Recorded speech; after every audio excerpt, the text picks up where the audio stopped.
जय हिंद बच्चों। हम लोग आज देखेंगे एक्सरसाइज 5 जो कि आपका है अर्थमेटिक प्रोग्रेशन, जिसको हम लोग समांतर श्रेणी भी कहते हैं या उसको श्रेणियाँ भी कहा जाता है। ठीक है, तो अर्थमेटिक प्रोग्रेस को शॉर्ट फॉर्म में हम लोग क्या कहते हैं, एपी भी कहते हैं। शॉर्ट में कह दिए ए और पी, यानी इतना लंबा नाम ना बोल के हम लोग क्या कर दिए, एपी। इसी एक्सरसाइज के बेस पे एक आप लोग को कहानी सुनाते हैं, उसी यानी सेम टू सेम इसी पे है। उससे आपको क्लियर हो जाएगा कि आखिर इस चैप्टर में हम लोग करते क्या हैं। तो एक 20 साल का लड़का है जो कि नया नया जॉब पकड़ा है, तो उसकी जो बेसिक पेमेंट है यानी उसको पर मंथ जो है सैलरी वो 8,000 रुपये उसको पर मंथ सैलरी मिलने वाला है। यानी एक रवि नाम का 20 साल का लड़का है, उसको जो है 8,000 रुपये पर महीना दिया जाएगा। और उसके कंपनी जिस कंपनी में वो ज्वाइन किया, तो उस कंपनी में उसको कहा गया कि आपको सालाना जो है 500 रुपया सालाना इंक्रीमेंट होगा, यानी बढ़ाया जाएगा। यानी इस साल उसका पेमेंट 8,000 रुपया है, तो अगले साल उसका पेमेंट कितना हो जाएगा, 8,500 रुपया। ठीक है, तो अब उसका पेमेंट अगर कहा जाए कि 15,000 रुपया कितने साल के बाद होगा, तो ये आप बता सकते हैं, जोड़ सकते हैं।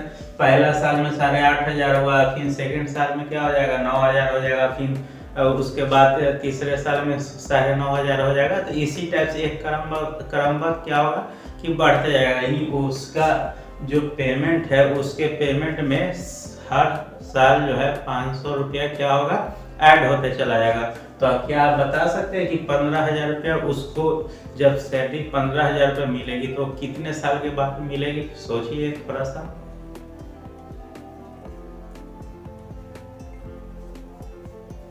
अगर नहीं क्लियर है तो देखिए, इसी के बेस पे हमारा जो अर्थमेटिक प्रोग्रेशन है एपी जिसको कहते हैं, सेम इसी के फॉर्मूला पे है। देखिए क्या कर रहा है कि पहला साल जो है फर्स्ट ईयर उसको कितना मिल रहा है, 8,000 रुपये मिल रहा है किसको, रवि को।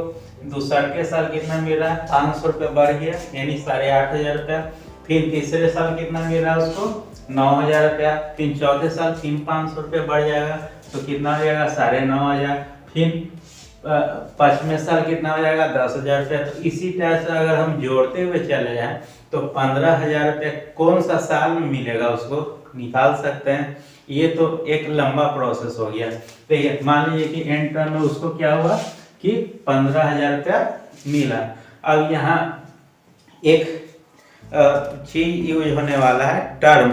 टर्म को हम लोग जनरली कहते हैं पद। जैसे अलजेब्रा में भी आपको बताया थे, जो क्वाड्रेटिक इक्वेशन था x² plus bx plus c, तो x² वाले पार्ट को क्या कहते थे, टर्म कहते थे, एक टर्म कहते थे। bx को एक टर्म कहते थे, और c वाले को क्या कहते थे, एक टर्म कहते थे, जिसको हिंदी में हम लोग क्या कहते हैं, पद कहते हैं। ठीक है, तो यहाँ पे देखिए, ये पहला वाला साल जो है इसको हम क्या मान लिए कि एक टर्म है, इसको हम क्या मान लिए, A1 मान लिए। कह सकते हैं कि पहला साल में जो है पहला टर्म यानी फर्स्ट टर्म का उसको 8,000 रुपया के हिसाब से हर एक महीने महीने मिला। फिर सेकंड टर्म को हम क्या डिनोट कर सकते हैं, A2। ये सिर्फ ये वाले पार्ट को हम क्या कर रहे हैं, टर्म यानी पद कर रहे हैं। फिर तीसरे साल को हम मान लेते हैं A3, उसी तरह चौथे साल को A4 और पांचवें साल को A5। इसी टाइप से वो 15,000 जब उसको मिलेगा तो हम लिख सकते हैं AN लिख सकते हैं, कोई दिक्कत नहीं है। अब देखिए यहाँ पे जो 8,000 से 8,500 रुपये जो इसका पेमेंट हुआ, तो इस दोनों के बीच में अंतर कितना है, 500 रुपया का अंतर है। यानी पहले साल उसको 8,000 मिला था और दूसरे साल कितना मिला, 8,500 रुपया, यानी 500 रुपया का डिफरेंस है। तो ये जो डिफरेंस है इसको हम लोग बोलते हैं कॉमन डिफरेंस। इसको हिंदी में हम लोग बोलते हैं सर्व अंतर। हिंदी में कॉमन डिफरेंस को हम लोग बोलते हैं सर्व अंतर। तो सर्व अंतर निकालने के लिए हम लोग क्या करेंगे, आगे वाले जो पार्ट है यानी आगे वाला जो टर्म है पद है, उसमें हम पीछे वाले अगर पद को घटा दें तो हमारा क्या होगा, डिफरेंस निकल जाएगा। यानी 8,500 में से अगर हम 8,000 घटा देते हैं तो हमारा कितना आ जाएगा, टर्म निकल जाएगा, यानी कॉमन डिफरेंस निकल जाएगा। कि कितना, तो क्या करेंगे A2 में से A1 घटाएंगे तो 500, फिर A3 में से A2 घटाएंगे तो फिर हमारा कितना आ जाएगा 500, उसी टाइप से A4 में से A3 घटाएंगे तो हमारा कॉमन डिफरेंस क्या आ जाएगा 500। यानी इससे सिद्ध हो रहा है कि हर एक टर्म में अगर हम 500 रुपया जोड़ते चले जाएं तो इसको हम क्या कर दिए, इसी सीरीज को हम लोग क्या कहते हैं एपी कहते हैं। यानी इसको सीरीज सी बाद में अगर डिफिनेशन अगर आपको कहा जाए तो हम एक नंबर का ऐसा नंबर का लिस्ट बना रहे हैं जिसमें क्या करते हैं कि आगे वाला टर्म जो है लिखते हैं वो पीछे वाले टर्म में एक फिक्स नंबर को हम क्या करते हैं ऐड करते जाते हैं। यानी 8000 वाले में एक फिक्स नंबर जोड़े तो उतना आ गया, फिर इसको लिखने के लिए पीछे वाले नंबर में एक फिक्स नंबर को जोड़े तो क्या है उसके बाद वाला नंबर आया। यानी हम कह सकते हैं कि एक नंबर का ऐसा लिस्ट बना रहे हैं जिसमें एक फिक्स क्वांटिटी पे यानी प्रोसेस जो है रिपीट कर रहा है, यानी हर एक के बीच में क्या हो रहा है कि 500 का डिफरेंस है। इसी को हम लोग क्या कहते हैं एपी यानी अर्थमेटिक प्रोग्रेशन। ठीक है, तो अब बात यहाँ पे हम लोग को मेन क्या फाइंड करना है कि 15,000 रुपये जो है रवि को वो कितने साल के बाद मिलेगा। तो यहाँ पे देखिए करना क्या हम लोग को, अब यहाँ से हम इसको ऐसे लिख सकते हैं A2 में से A1 घटाएंगे तो हमारा कॉमन डिफरेंस निकल जाएगा। क्लियर। अब देखिए जो फर्स्ट टर्म है यहाँ पे हम इसको हर एक को घेर दे रहे हैं ताकि यहाँ पर गिवी नहीं हो। इधर जो है ये हमारा आ गया वो एन टर्म हो गया। ठीक है, अब यहाँ पे हमारा पहला टर्म है A1, कोई दिक्कत। फिर सेकंड टर्म हमारा जो है क्या है A2 है, और A2 को हम क्या लिख सकते हैं A1 में हम क्या जोड़ दिए हैं कॉमन डिफरेंस को ऐड कर दिए हैं तो A1 प्लस D लिख सकते हैं, कोई दिक्कत नहीं है।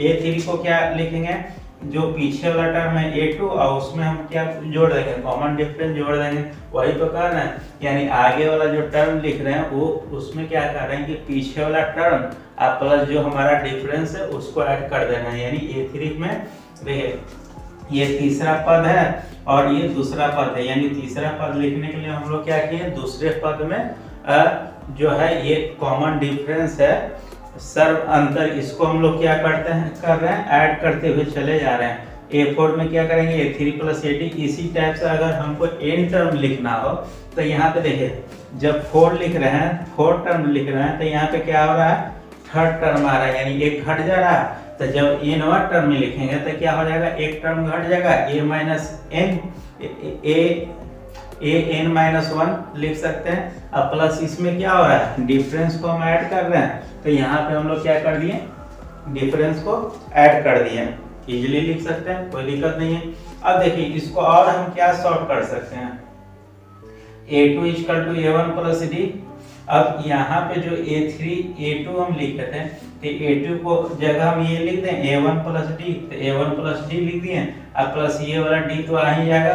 ठीक है, अब यहाँ पे हमको A4 लिखना है तो A4 को क्या लिखे हैं A3 प्लस D, तो A3 हमारा क्या है ये वाला, तो ये वाला पूरा टर्म यहाँ पे हम लिख देंगे, यानी D और D जोड़ देंगे तो 2D आ जाएगा A1, यानी A1 plus 2D plus D लिख सकते हैं A4।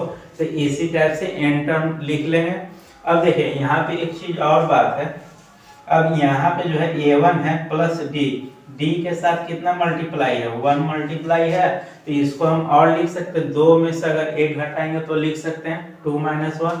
अब A3 को हम क्या लिख दिए A1 हमारा आ गया, यहाँ पे D और D कितना था 2D था, तो 2D को हम क्या 3 माइनस 1 भी लिख सकते हैं, यानी 3 में से अगर 1 घटाएंगे तो क्या आ जाएगा 2D आ जाएगा।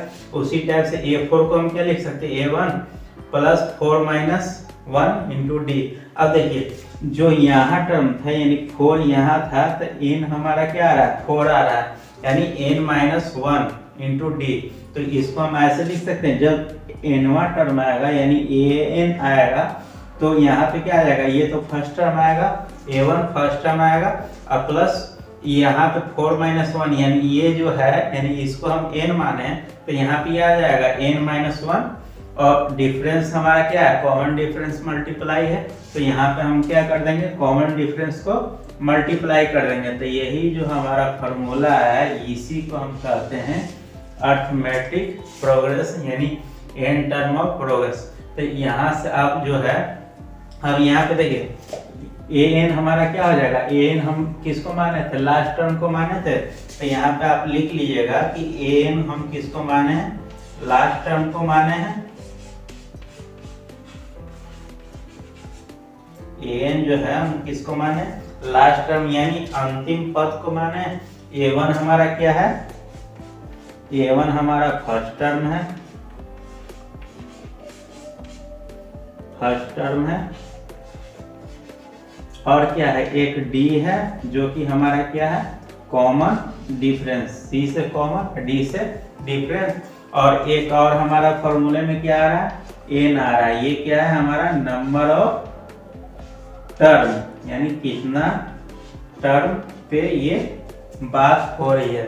अब फॉर्मूला क्लियर है, ये कैसे आया, यही एन जो हमको निकालना है, यानी लास्ट टर्म बराबर हम क्या लिख सकते हैं, first term plus number of term में एक घटाएंगे और उस इंटू ब्रैकेट में इंटू उसका कॉमन डिफरेंस, ऐसा हम लिख सकते हैं। अब हमको क्या कर रहा है कि इसमें नंबर ऑफ टर्म कहने का मतलब क्या है, यानी रवि को कितने साल के बाद जो है 15,000 रुपया मिलेगा।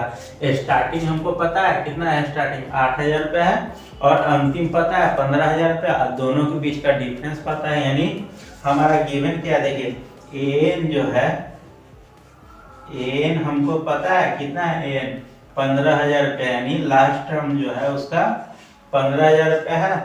और यहाँ पे फर्स्ट टर्म कितना है, ए वन 8,000 रुपया है। और डी कॉमन डिफरेंस हमको पता है कि हर एक साल जो है उसका क्या हो रहा है कि 500 रुपया ऐड हो रहा है। और हमको क्या करना है कि नंबर ऑफ टर्म जो है वो फाइंड करना है। यहाँ पे भी हम इसको घेर दे रहे हैं ताकि आपको कंफ्यूजन ना हो। ये D3 है इस टाइप से, और ये हमारा आया है,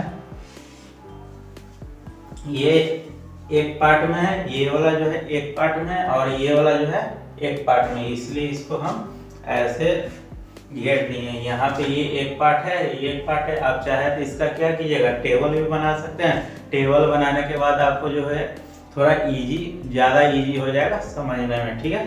तो यहाँ पे हमारा जो है एन क्या करना है, फाइंड करना है। तो हमारा लास्ट टर्म पता है, यानी एन हमको क्या है पता है, कितना है 15,000 रुपया। और फर्स्ट टर्म पता है 8,000 रुपया, प्लस एन कितना है, एन हमको निकालना है, -1 कर देंगे। डी कितना है 500 रुपया, ठीक है। अब देखिए 15 में से 8 घटेगा तो कितना आ जाएगा, 7,000 आ जाएगा। तो 7,000 अब बट्टा में कितना 500 जो है ये मल्टीप्लाई वाला इधर आएगा तो डिवाइड में हो जाएगा और n-1 बच जाएगा। तो इसको और हम क्या लिख सकते हैं, ठीक है, 2 0 से 2 0, 5 से ये कट जाएगा, कितना बार में 14 बार में। तो हमारा n जो है कितना हो जाएगा 14, और ये वाला 1 इधर आ जाएगा तो कितना हो जाएगा 15, यानी n = 15। तो यानी 15 साल जब रवि जो है जब 15 साल जॉब कर लेगा तो उसका पेमेंट कितना हो जाएगा 15,000 रुपया, ठीक है। तो 15 साल के बाद उसका पेमेंट कितना हो जाएगा 15,000 रुपया हो जाएगा। तो यहाँ से हम नंबर ऑफ ईयर फाइंड कर सकते हैं। देखिए इससे आपका जो एक्सरसाइज 5.1 एक्सरसाइज 5.2 दोनों आपका इसी के ऊपर बेस है, ये दोनों आपका कंप्लीट हो जाएगा।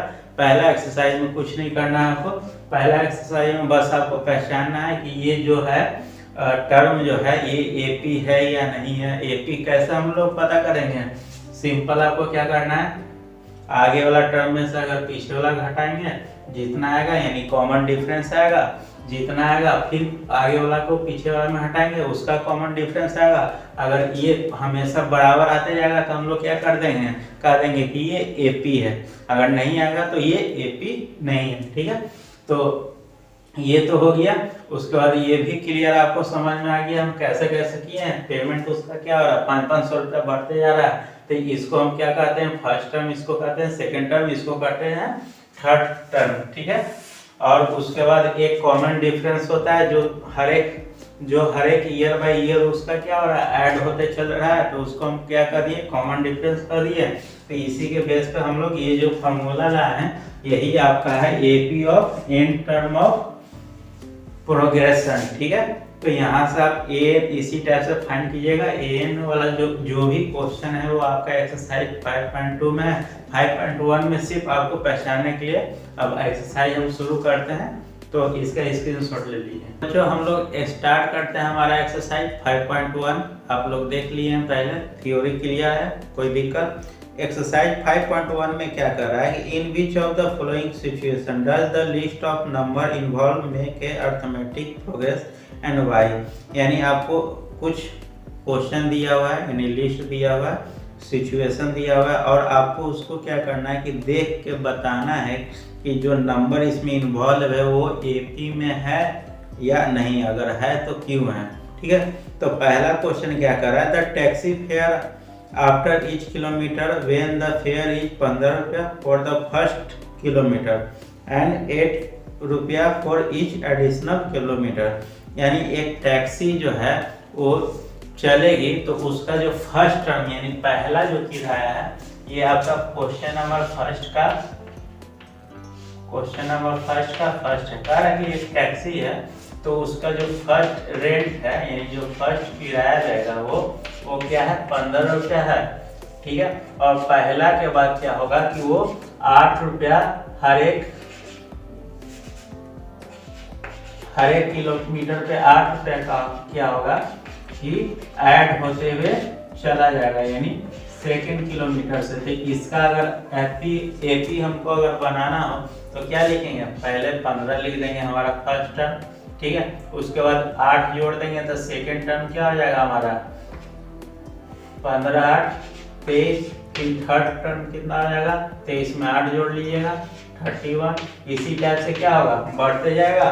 तो देखिए जब आगे वाले टर्म को हम आगे वाले टर्म में पीछे वाले टर्म को घटाएंगे तो हमारा कॉमन डिफरेंस क्या आएगा, 8 आएगा, क्लियर है। तो इसी टाइप से आपको लिखना है, यानी ये तो हम शॉर्ट में बताएं, आपको लिखना है डिटेल में क्या कि हमारा जो टैक्सी का फेयर वो फर्स्ट टर्म का कितना है, 15 रुपया है, और फर्स्ट टर्म के बाद यानी सेकेंड टर्म से कितना है, 8 रुपये जो है पर किलोमीटर के हिसाब से वो बढ़ते जा रहा है।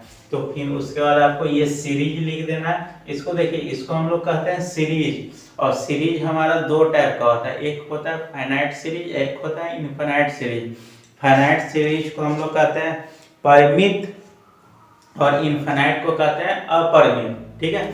तो हमारा जो रवि वाला जो आपको केस यानी जो कहानी सुनाया था उसमें क्या था, वो फाइनाइट सीरीज था यानी परिमित था, यानी वो एक फिक्स था। क्यों फिक्स था, क्योंकि इसमें हम जो क्वेश्चन दिए थे उसमें हम लोग क्या बोले थे कि उसका जो पेमेंट है वो 8,000 रुपये से स्टार्ट हुआ और 15,000 पे जाके क्या हुआ, खत्म हो गया। पर ये जो सीरीज बन रहा है ये कहाँ तक जाएगा, कहाँ पे खत्म होगा, इसके बारे में आपको कोई डिटेल नहीं दी हुई है। तो इसको हम जो इस वाले पूरे को हम क्या कहते हैं कि सीरीज कहते हैं। तब ये कौन सा एपी का सीरीज है, ये हमारा इनफाइनाइट सीरीज है, यानी इसका कोई निश्चित नहीं है, यानी अपरिमित है, यानी इसका कोई फिक्स नहीं है। इसको हम कह देंगे इनफाइनाइट सीरीज, और जो रवि वाला केस था उसको हम कह देंगे फाइनाइट सीरीज, ठीक है। ये भी आप पहचान लीजिएगा। इसी अनुसार आपका क्वेश्चन नंबर सेकंड में क्या कर रहा है, फर्स्ट का question number second, the amount of air present in a cylinder when A vacuum pump remove 1/4 of the air remaining in the cylinder at a time। तो ये आपको लग रहा है कि एपी वाला कंडीशन लग रहा है, हमको तो नहीं लग रहा है। क्या करा कि amount of air present in cylinder when A vacuum pump remove 1/4 of the remaining in the cylinder, यानी एक सिलेंडर में जो है वो हवा भरा हुआ है, प्रेजेंट है, और जब उसका वैक्यूम पंप को निकाला जा रहा है तो 1/4 उसका जो है हवा निकल जा रहा है। पर इसमें हमको क्या फिक्स तो दे नहीं रहा है कि 1/4 हमेशा निकलते जाएगा। मान लीजिए कि एक यूनिट उसमें हवा क्या है कि भरा हुआ है, ये क्वेश्चन नंबर सेकेंड है। और क्या कर रहा है कि 1/4 एयर उसका निकल गया तो बच कितना जाएगा, 3/4 एयर बच जाएगा। अब पर इसमें हमको तो फिक्स डिटेल दिया हुआ नहीं है कि हमेशा जो है 1/4 निकलते जा रहा है, ऐसा कुछ दिया हुआ है नहीं कंडीशन क्लियर। तो इसको हम लोग क्या कर देंगे कि ये एपी सीरीज में नहीं है, इसका रीजन आपको इसी टाइप से लिख देना है, ठीक है। क्वेश्चन नंबर थर्ड में आपको क्या कर रहा है, छोड़िए थर्ड और फोर्थ आप लोग होमवर्क के लिए दे देते हैं और इसको देख लीजिएगा। हम लोग देखते हैं क्वेश्चन नंबर 2। क्वेश्चन नंबर 2 में क्या कर रहा है कि right first 4 term of AP when the first term A and common difference D R given. यानी जो फर्स्ट पद है आपका वो दिया हुआ है और कॉमन डिफरेंस जो कि अंतर है वो आपको दिया हुआ है। तो देखिए क्वेश्चन नंबर 2 का पहला हम देख लेते हैं। हमको क्या क्या दिए हुए हैं, a = 10 दिए हुए हैं और d हमको दिए हुए हैं।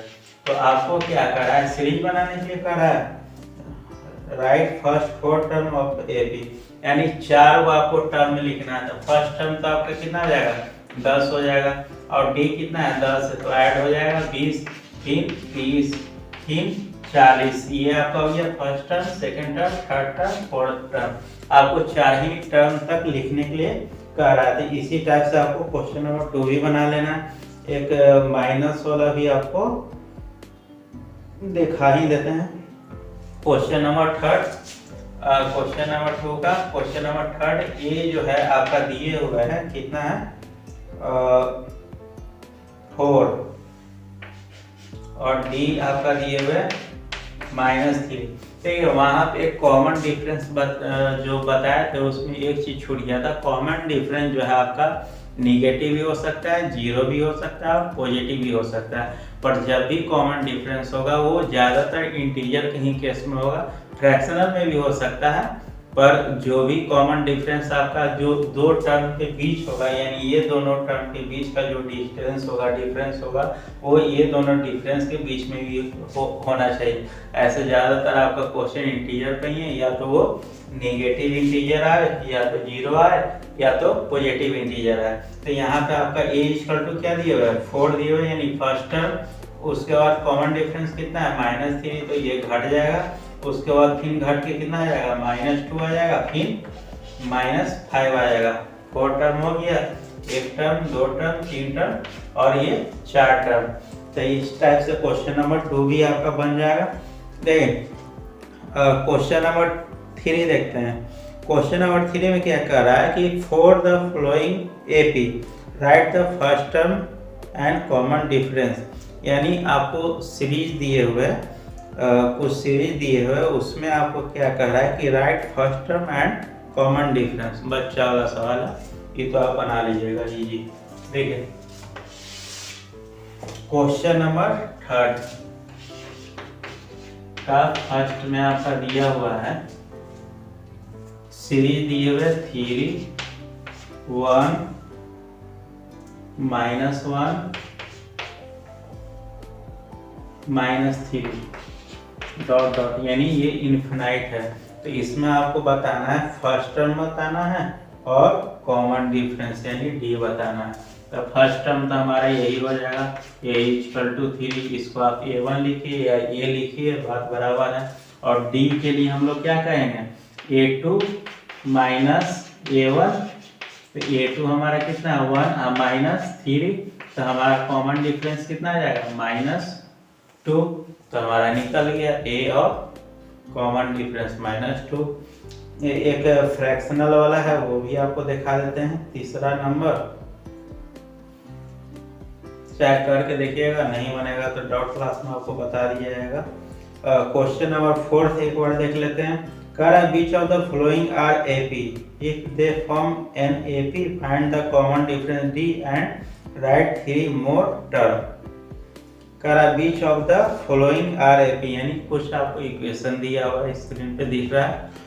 कह रहा है कि अगर ए पी है तो आपको 3 टर्म और लिखना है, अगर ए पी नहीं है तो नहीं लिखना है, और प्लस आपको कॉमन डिफरेंस लिखना है।